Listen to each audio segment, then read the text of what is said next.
Hey guys, no need to fear the blue screen error. We have the solution to get you back on track. Just follow my screen to fix this issue. Click on Advanced Options, then we need to select Troubleshoot, then select Advanced Options and then click on Command Prompt. Now execute this command carefully. Type chkdsk/f/r:" and hit enter to execute this command.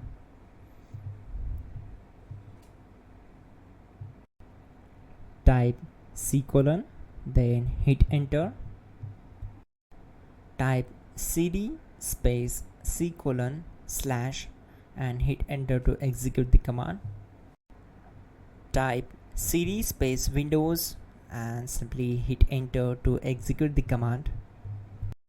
Then type cd space system32 and hit enter to execute the command.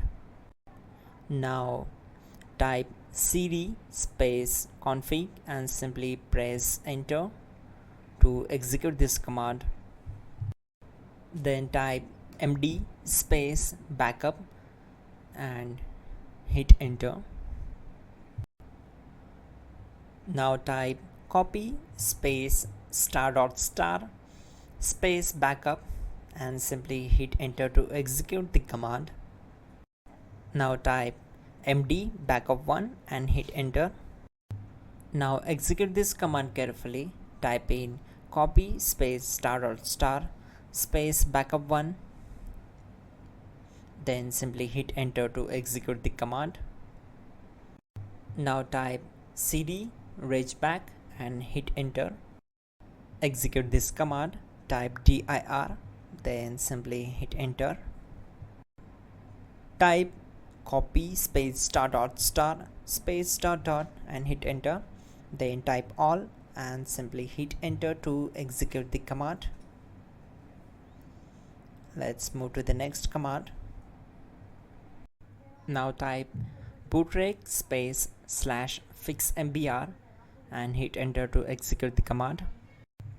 Type bootrec space /fixboot and hit enter. Now execute this command. Cd space c:/. Now execute this command. Type cd space Windows /system32/config/regback, then simply hit enter to execute this command. Now type this command bcdedit space /export space c:/bcd backup and hit enter. Type cd space c:/ and hit enter. Now execute this command.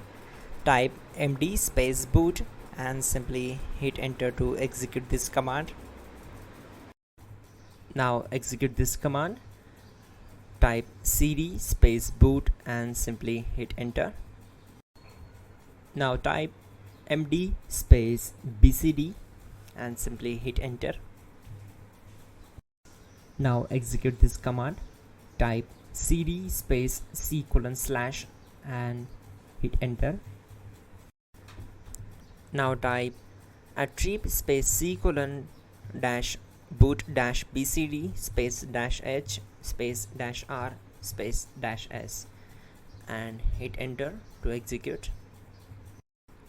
Now type ren space c:/boot /bcd space bcd.old, then simply hit enter to execute this command. Type bootrec space /rebuild bcd and hit enter. Type exit and simply hit enter. Now click on continue. It will restart your system. So that's it guys, your problem is solved and you are good to go.